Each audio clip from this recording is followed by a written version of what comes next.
Wonderful. Hello and welcome to today's episode of Dynamic CISO LinkedIn Live Show. This is a show where we invite experts, technologists, strategists, and security practitioners to share their thoughts, their wisdom, and their best practices. In today's episode, we are going to talk in depth about supply chain security. Lately, this is a hot topic of discussion and is gaining more traction as the covers are being taken off from some of the old skeletons. Um, a supply chain attack, sometimes called a third party or value chain attack, a malicious actor accesses an organization's network by infiltrating other parts of the company's supply chain ecosystem. I mean, that's a vicious circle that we will ask our expert to explain more about. Unfortunately, these attacks are so pernicious because the time taken to detect such an attack is significantly longer than other common security incidents. In fact, 9 months it took. I mean, 9 months passed before anyone could even detect the SolarWinds breach for the first time. So that is the kind of time it takes to get detected. However, in the age of ecosystem-based business models, of technology platforms that we live off, of application marketplaces that we, I mean, swear by, the world of APIs, the way we are sharing data, they're all commonly used, and therefore the agility of supply chain is the key to the success of, call it business, call it government, governance, or anything else. However, threat actors have got different plans. Moreover, some lackluster cybersecurity strategies have also shown signs of great distress and huge loopholes. In this age and time, when we talk of network of everything, when we talk of data like a spine of any organization, security leaders certainly need to look beyond their enterprise, their perimeter, and conventional ring of security. So, to talk about the various facets of supply chain security and, of course, what should be done to mitigate the supply chain risks, I am today joined by Agnidipta Sarkar, Group CISO, uh, Biocon, one of the India's largest biotechnology companies. Um, Agni has a deep connection with cybersecurity and data security. In the past, he has worked in leadership roles in many organizations like Wipro, like HPE, like HCL, DXC Technologies, CMS Services, all in the leadership roles. So let's not keep this conversation on hold for any more. Let's welcome Agni. Hi, Agni. How are you? How are you doing today? Hi, I'm fine and I'm happy to be here.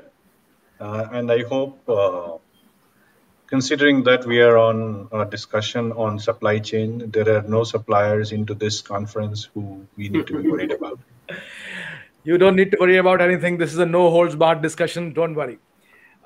So let me kick off this conversation with a slightly detailed question. Try and grab it at your pace. So supply chain attacks aren't new. In fact, the NIST published its initial report on supply chain risk base back in 2015. I mean, 6 7 years ago. One of the most well-known supply chain attacks happened shortly after 2017. I mean, NotPetya corrupted third-party software, initially using a backdoor, and distributed ransomware only a few months later to inflict serious harm on organizations all over the world. So let's begin the conversation with your initial remarks on supply chain security, the awareness about it, the novice approach with which the security folks take it, and how it has been challenging the organizations across sectors and across geographies. So, if you look at supply chain security, the first thing is to understand what is this that we're talking about. So, you can, for example, I mean, there are so many things that are going on around, and everybody puts them into one bucket, and that's not fair. For example, phishing is not the same as a ransomware. And because phishing could be a vehicle for ransomware. Phishing by itself may not be an attack of that scale, but ransomware could be. And the reason we need to understand this is to realize the fact that we are heading into a world where attacks will become they'll sort of merge. They leverage off each other. Like we are doing our session, you never know. There might be a dark web discussion that might be going on just now about how we can work together and attack a few other companies. So that's entirely possible, and they might not be discussing like us, but they might be discussing. Because initially, when phishing started, it was sort of harmless. Somebody would take somebody's money. It was harmful, of course, to the individual, but it wasn't as harmful to the enterprise at that point in time until they decided, oh, we could use phishing for ransomware. And now you have a supply chain attacker who's trying to get into and bleed organizations from a data point of view by using multiple techniques. I mean, today we are seeing it's called a supply chain attack, but at the end of the day, it is still an attack, and it's what you're going to get attacked with. Now, in my view, when we consider a supply chain attack, we need to look at this in two parts.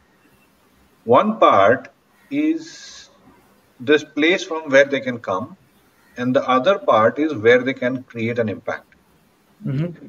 Right. So we need to understand, as Maiter calls it, the attack and the defense, both. So if you look at the proliferation of digitization as it is happening today, you have more and more companies who are coming out with SaaS-based solutions for niche areas. It could be as simple as bus transport. You have a SaaS-based solution for that. It could be as complex as an IT application that can do a very complex computation of some system and generate some kind of music. It could be complex, it could be simple, but the whole idea of the SaaS applications or rather cloud-based applications is that you want to make the life simpler for everybody. Now, with the proliferation of such applications, the buyer side, and that's the other side that I was talking about. On one side, there's the seller side, and the other is the buyer side, right? True. The buyer side has come up with a new problem. It's called shadow IT, correct? And the reason we have shadow IT is because in many organizations, the IT teams are seen more of providers than enablers.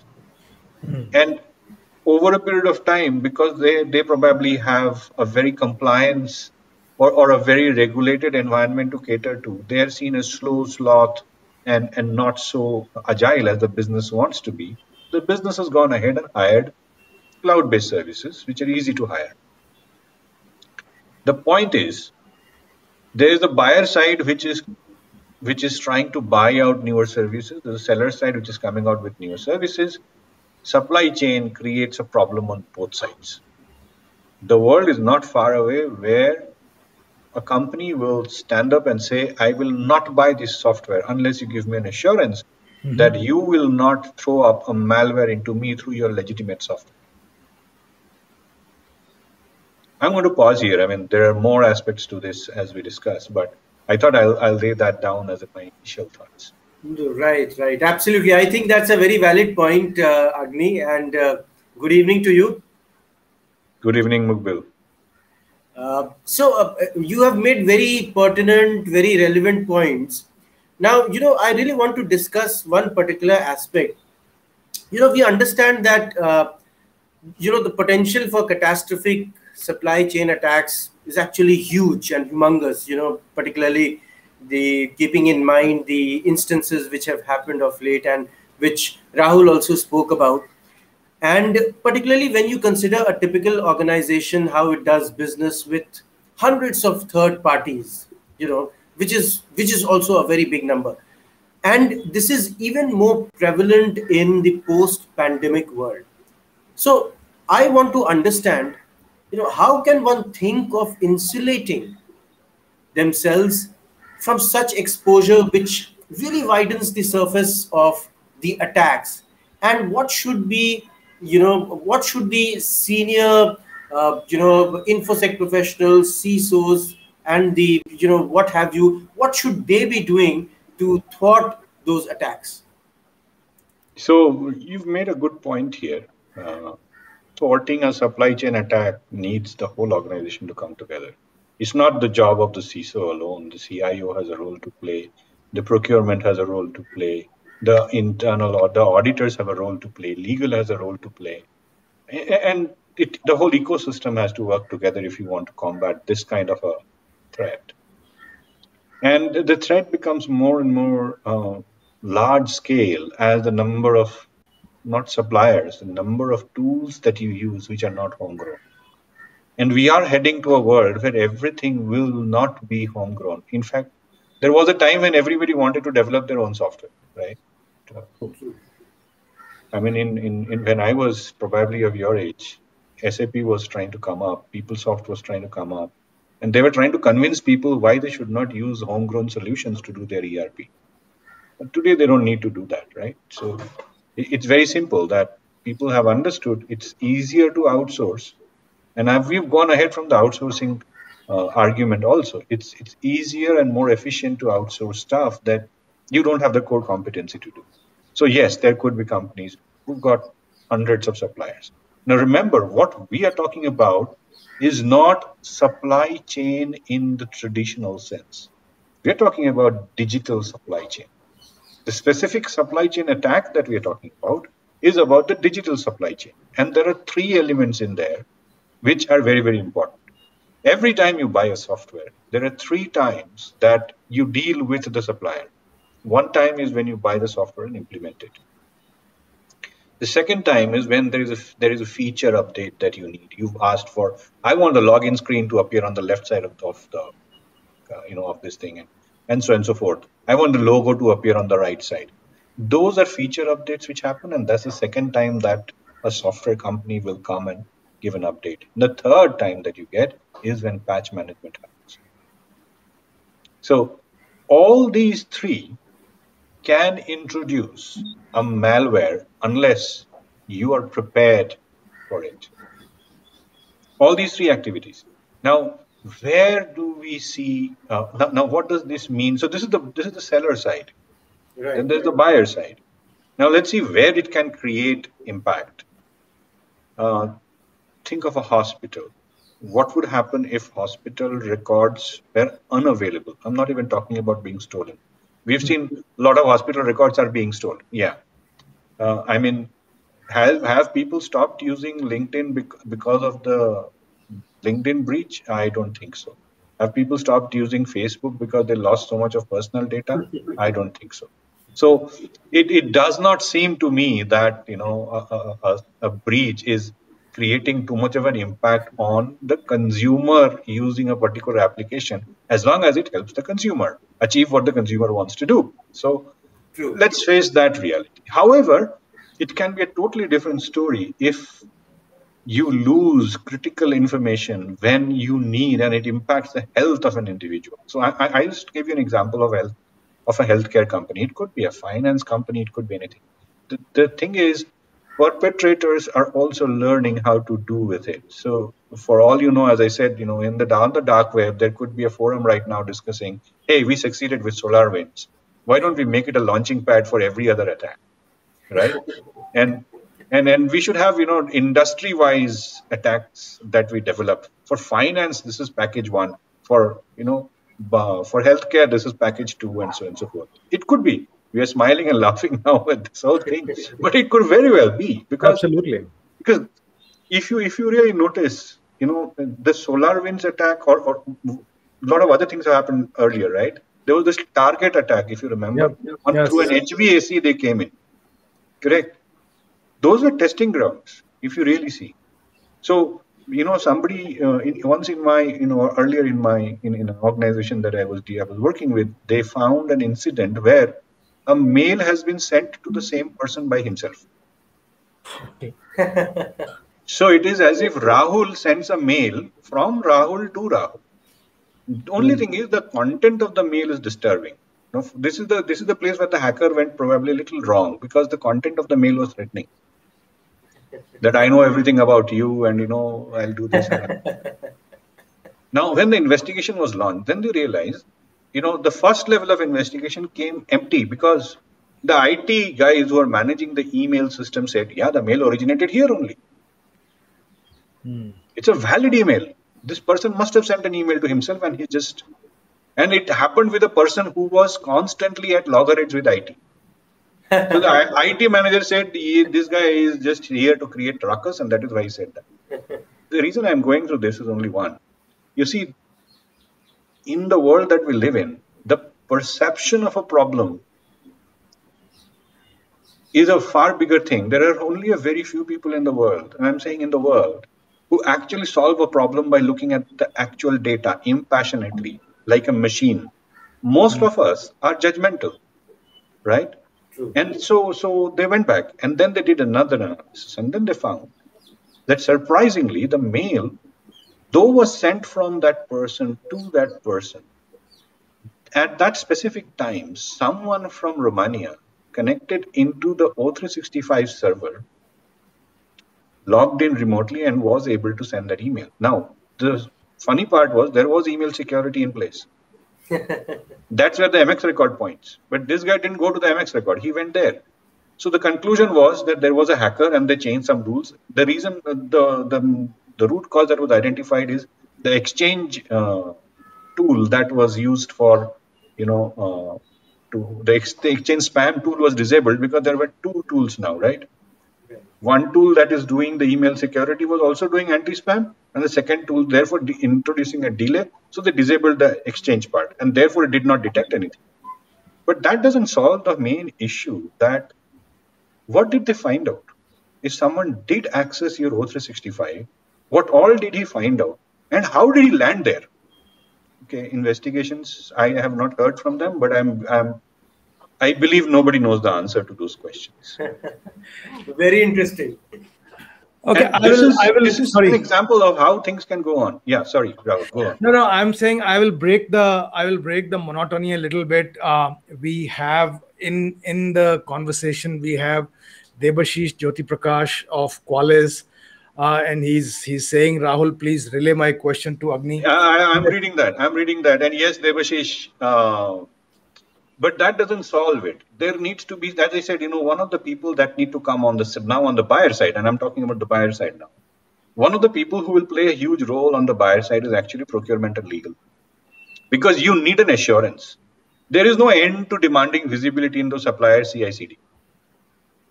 And if you do, will you be able to thwart that attack when it happens? Because you will not know. It might have been that there is a slight slip up somewhere. The amount of data that you have to churn and you have to review and you have to, monitor is very, very high. However, there needs to be contractual controls. There need to be a control which says that the supplier themselves will have to take necessary precautions to make sure that nothing like this happens. There have to be, so it is like, it is going to be like buying medicines in COVID-19 times. What do? You ask the guy, "Acha, medicine leke aayo, please keep it down there. I'll take my spray it first, then only it comes inside." Remember, you're buying medicines. So to answer your question, Debashish, visibility is important, but I think there needs to be a clarification. There needs to be a very clear structure of the visibility that an organization should aim for. And that visibility should give them some access to the supplier's CI/CD, but it has to complement with a contractual agreement about the supplier's assurance. Because only then the supplier would also go and do, as I said, on the seller side, they need to do a little bit of work, right? That every time I release a new, I come up with a new release, it should not have any malware in it. That the buyer cannot determine. Even if you have visibility into CI/CD. Yes, you need visibility into CI/CD. I hope I answered that question, Rahul. Yeah, so supplementary question again, if you can read that. How do you deal with a SSC attack when it's state-sponsored? Okay, so the reality is that we are living in a world where you can't solve all problems. You have to take a stand that you will do three things whenever there is an attack. The first thing is that you will do some kind of response. which means you are going to, so to answer the question, deal with the attack. Once you find out that there has been attack, there is a series of steps that you need to have. You need to have a proper program. It doesn't need to be very complex. A simple program where you would have already defined what you will do if there is an attack. And you could do many things. You could shut down systems, you could bring in experts, you could do many things. But the bigger thing is you need to define your response strategy at the beginning. And you need to, of course, exercise it. The second thing that you need to do is to prepare to withstand an attack. So before COVID-19, everybody thought that whenever there is a disaster, you just respond. So COVID-19, go work from home. No, you have to understand that there is a phase called withstand. You have to plan to withstand an SSC attack if it's state sponsored, because if it is state sponsored, it's going to be very powerful. People would have invested money into it for the attack. And in that case, there are consequences which you don't know about, which means that you need to have contingencies planned early in advance. Now, to your question, Muqbil, if there are many, many suppliers, a large organization, larger the organization, larger the impact. Third thing that you need to do is to have your recovery plan. And that's something that you can always do. You cannot predict which antivirus tool will stop that attack.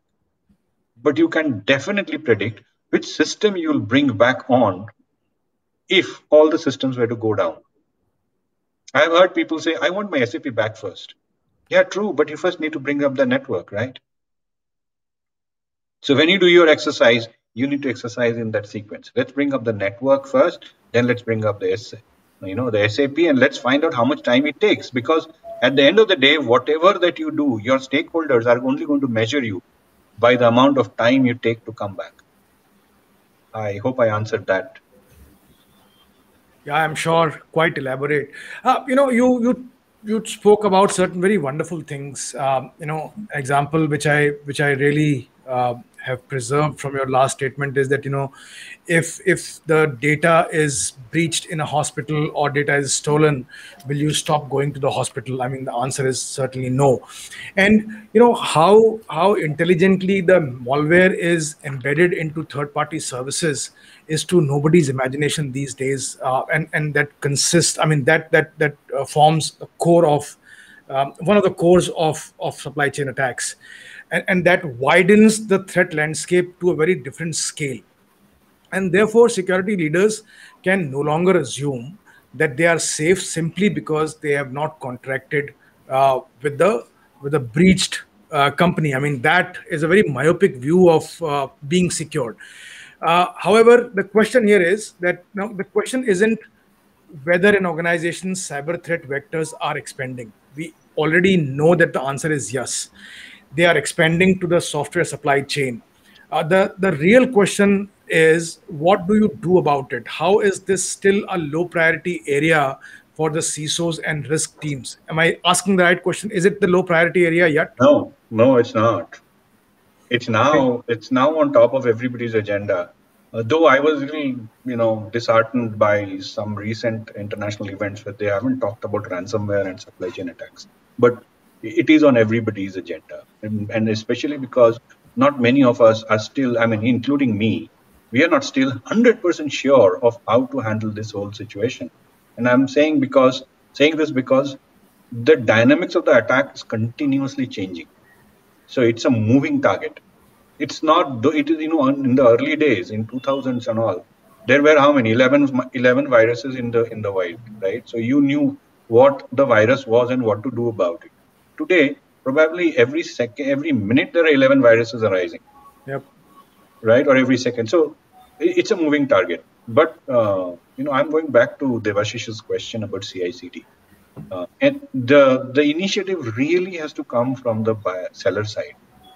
They have to use platform-based development tools, and not the ones that are individual, where something can be injected.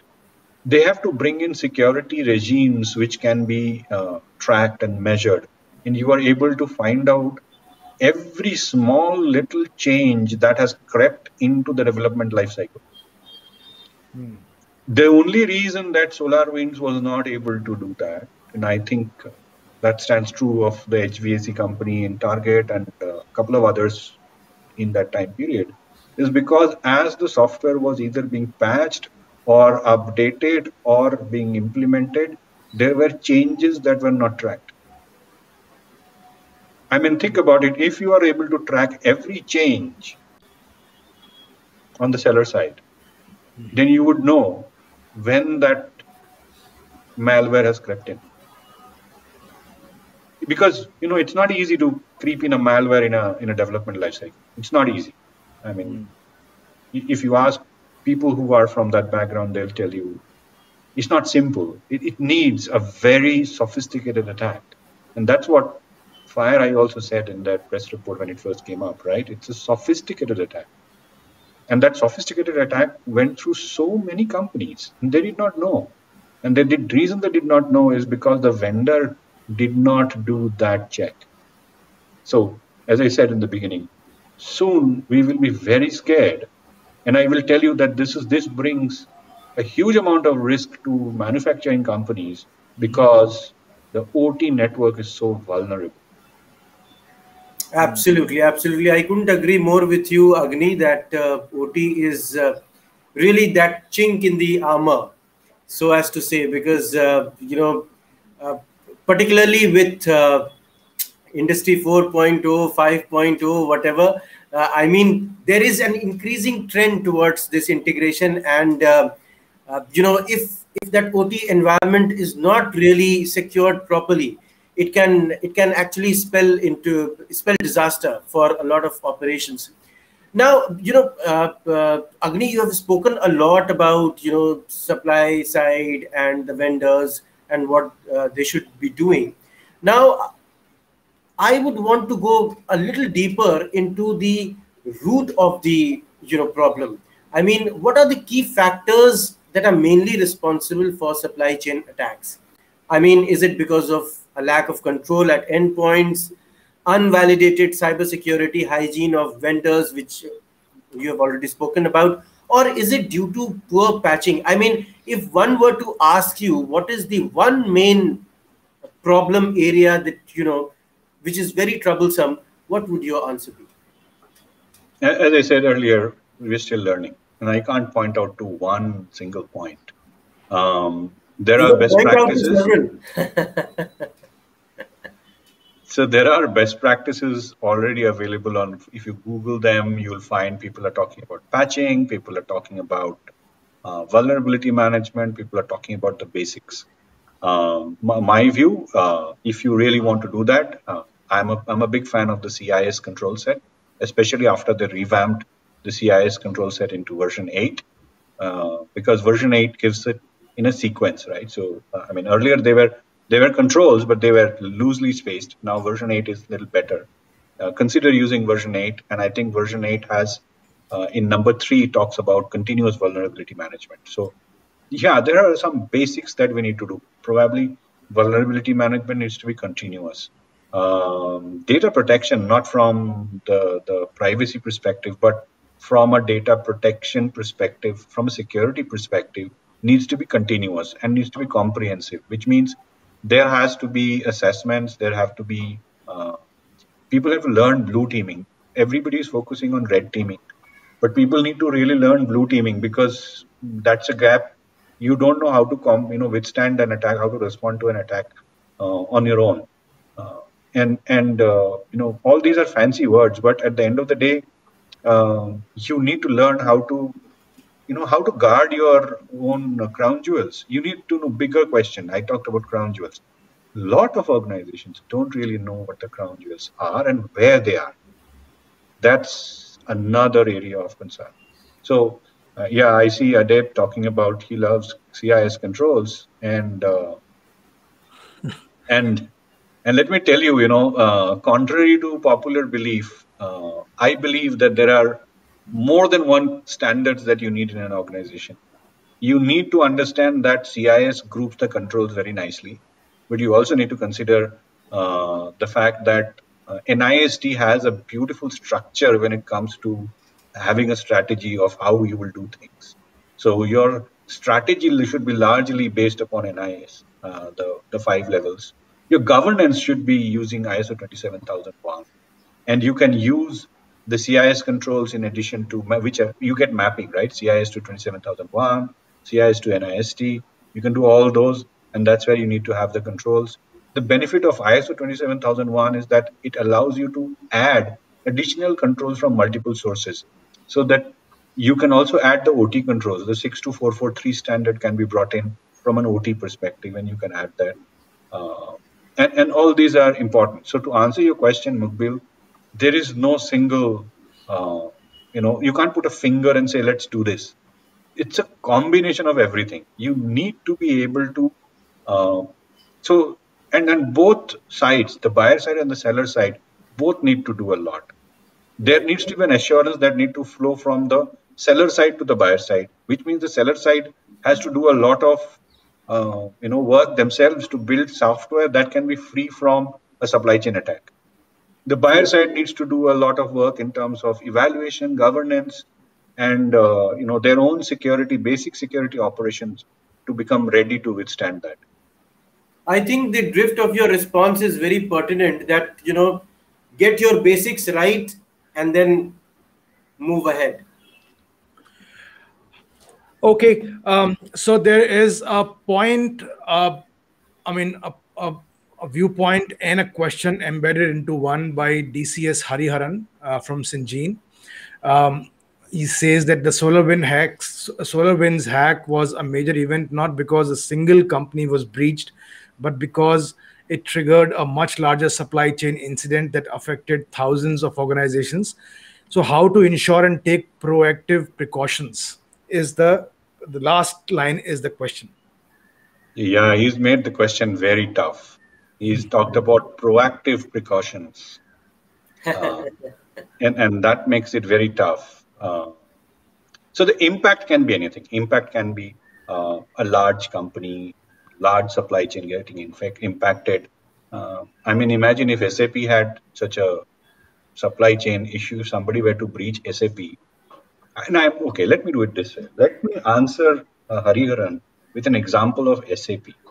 I don't know how many of you know that SAP has a very stringent security program for developing their software and customization of their software. Very, very stringent.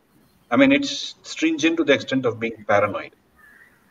And I'm saying this because in my previous role in HP, I have actually experienced the kind of compliance they seek from vendors. So there are standards to do that. There is ISO 28001, which you can adopt and you can build. You can integrate that with the security program of 27001, and you can achieve that kind of standard. Again, I'm on the seller side, right? So I was talking about SAP. So if SAP were to be breached, imagine what will happen with every patch update they would send out in the world. Catastrophic, right? Not one company. It would be far, far bigger than SolarWinds. Is the SAP organization not aware of this? I'm sure they are. And I'm sure they're building far better security programs than they already have. So my point here is the precautions need to happen on the seller side, and on the buyer side, there needs to be controls right from procurement to implementation to ongoing sustenance. So there is, I guess, whatever you have spoken, I am trying to comprehend this, and in my own terms, if I can say that there is a need to also elevate the third-party risk management in this whole game. Yes. Is that a true? True analysis? Absolutely. We can no longer use the standard third-party questionnaire that we have. Where we look at, let's say, 20 controls, 30 controls, and ask those questions. The way the response that I gave to Devashish, right, on the CI/CD question, same thing. There is no end to doing that. You do need the third-party risk management program. TPRM is actually evolving. There are newer and newer standards that are coming in. Organizations are doing it much smarter. There are tools that are available. You also need to use I would highly recommend the tools that are available which can evaluate a company from the outside, right? That also gives you a sizable input. And if you can combine all of this into your TPRM, it serves as a regimental program, so that the supplier or the seller is aware that I can't sell anything to this company. I need to be doing some of the homework myself. So yeah, to answer your question, definitely TPRM needs to evolve. But tell me, sorry, Agni, tell me, how difficult or how complex is it to have the validation of vendors' security posture? When you are doing this, there can be something which is camouflaging, and therefore the vendor contracts, when they are signed, they look very good, but then the loopholes start coming in. Yes. So let me give one straight answer to Vishal. The answer is yes to your question. Supply chain attacks are more dangerous because they are not visible directly. And then let me come back to Rahul. So Rahul, in my career in HP, I have faced multiple clients in multiple kind of TPRM programs. And the one that I found most effective was stage-wise analysis. Okay. Many people think that getting 27001 certified makes them secure. It doesn't. It only proves that you have a regime which is able to evaluate and which is where you are able to count your controls. That's the only thing that a 27001 certificate, a statement of applicability, gives you. From a TPRM program, I have seen organizations do it very loosely, and I have seen organizations do it in phases. So the first stage is your assurance. So they keep on asking, you have to say what your security program is. And there are people who are asking, you tell me what you want and I'll give you. And the point is that they keep on insisting, no, you have to say what you have, and then I will tell you whether that is enough for me or I need more. So that's phase one. Once you say what you have, then the next stage comes where you are asked, whatever you say you have is fine. We need these additional elements. Please confirm how you will do this. Not that you will do this, how you will do this. That becomes your second phase. The third phase is actually an assessment where an auditor will come and question you. It could be a third-party audit. It could be a second-party audit. So there are these that you need to build in. And I'm coming from the fact that only after the entire TPRM program is over, you need to begin engaging. I was engaged with a client where they decided to give access to staff of a third party where they were outsourcing, and they were in a hurry because they had to fulfill some other priorities, right? Now the contract had not been signed off by the commercial, and they started giving out accesses. And unfortunately for them, a breach happened, and they had nowhere to go because the contract was not in place and the access was given. And it all depends on how much pressure someone can put. So it is very, very important that we have a program, a TPRM program that is layered, that takes assurance as the starting point and then evaluates whether that assurance is worth the assurance that is given. So that's the same thing about how privacy works, right? So when you look at privacy, there is an assurance you need to give. Yeah, I will comply to GDPR. Fair enough. If you will comply to GDPR, what is the time you take for responding to a data subject request? And they say, okay, we'll do it within a month. Then there will be an audit. Okay, now a data subject request has happened. Show me how it will happen within a month. So that's what I'm saying. It needs to be staged. Okay, so final question from our side is it's answered in multiple ways in different stages at different stages of this conversation. But if I want to create a small best practice slide, which you can verbally tell. So what steps could one take to address the major digital security challenges? What are those tools being used to enhance the digital supply chain security? So we talked about it, yes. So we need to understand that first of all, there has to be realization of a couple of factors. Factor number one, we need to know what is it that we are protecting, and therefore we need to know what are the different levels of protection that we need to afford to these crown jewels. The second thing we need to realize is that we will be attacked. So we need to plan for recovery first. And of course, we need to plan for response and withstand also. But we need to plan for recovery. If we plan for recovery in the beginning, then should something happen, we know how to trigger the recovery part, right? The chaos happens when you don't know how to trigger the recovery part. The third thing that we need to do is to realize. So if we have realized that we will be attacked, then we need to realize that there are three places through which a digital uh, supply chain attack can originate. One, when you're buying and implementing. Two, when there is a patch update. And three, when there is a feature update. So if these three go through a fine mesh of security tools that you have for making sure that there are no such systems, they help. Organizations who can afford to buy tools like analytical tools like behavior analytics, they can detect supply chain attacks much faster than others. Organizations who don't have such tools will have to figure out, putting more controls at the entry point than what they have, once they're on. So we need to understand that there are two parts of this problem. And the first part of the problem is that organizations who are trying to sell software, they have to have those gateway security programs. So every time it passes through a gate, you need to do that check so that nothing has really gone wrong. And then you build that assurance in your program. And the organization who's buying needs to make sure that, again, they put in gates every time there is a change.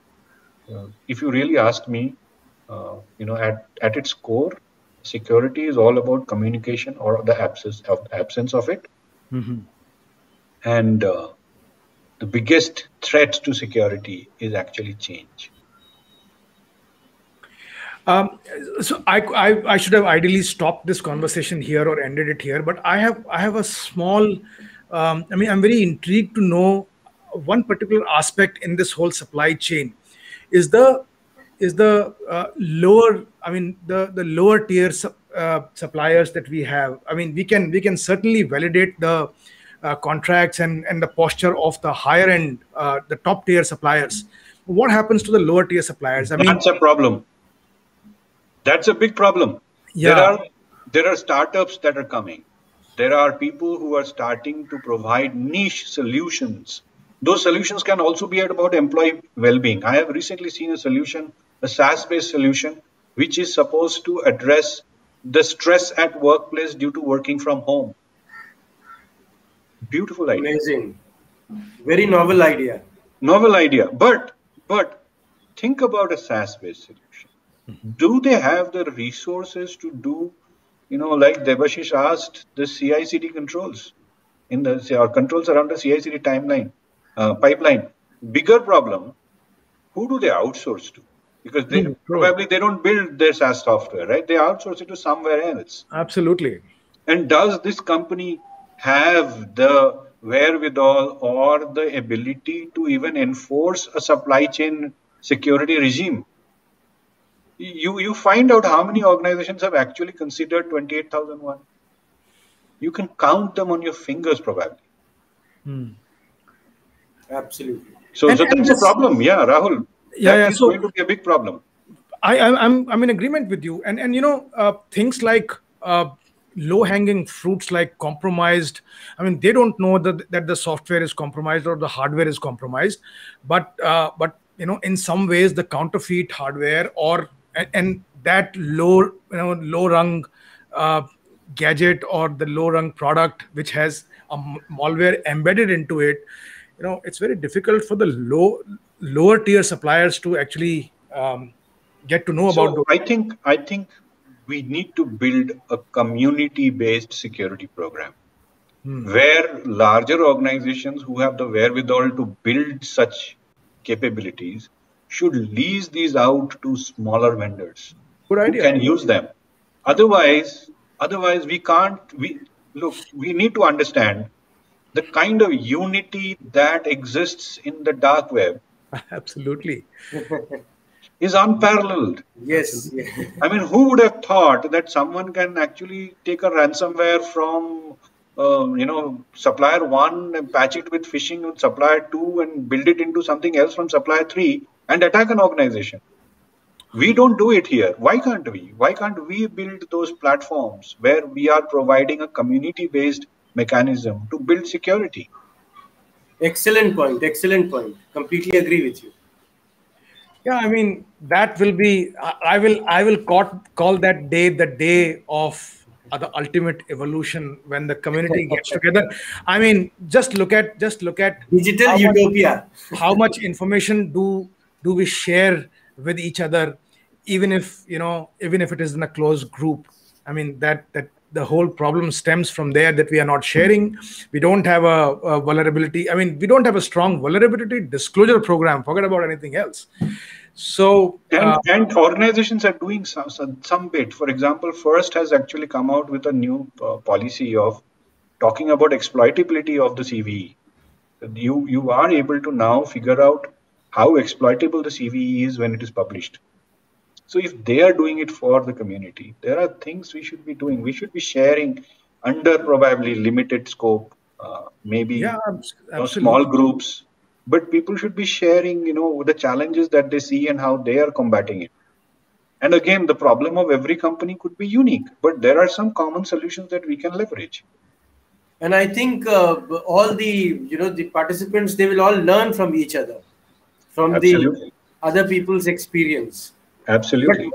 I totally understand that what you are suggesting is kind of a digital security utopia. Maybe. Who knows? Maybe Okay. one day we will see it happen. Surely, surely. So before we wrap up the program, I have a small request to all the listeners, all the viewers, that we have a very wonderful non-intrusive newsletter called Review, which is sent every Friday. And you can subscribe to that. You will get the link in the chat window. With that, I think one of the most spontaneous and candid conversations that I've had in a very long time, Agni. And thanks to you that you brought this kind of energy into the conversation. Thanks for your contribution. I mean, it was a great session. I'm getting comments, and we will put this session for viewing on our social media handles. So people who have not listened to it can view it. Thanks to you once again, and have a great weekend ahead. Yeah, and the only thing is now you need to, after the session, you need to also put a byline after the newsletter that is supply chain security. Absolutely, absolutely. Why not? Why not? It's a great conversation, Agni. Thank you so much. Thanks a lot. Thank you Thanks a so much lot, for having Agni. me. It's been a pleasure talking. Likewise, thank you so much. Bye. Thanks. Bye bye.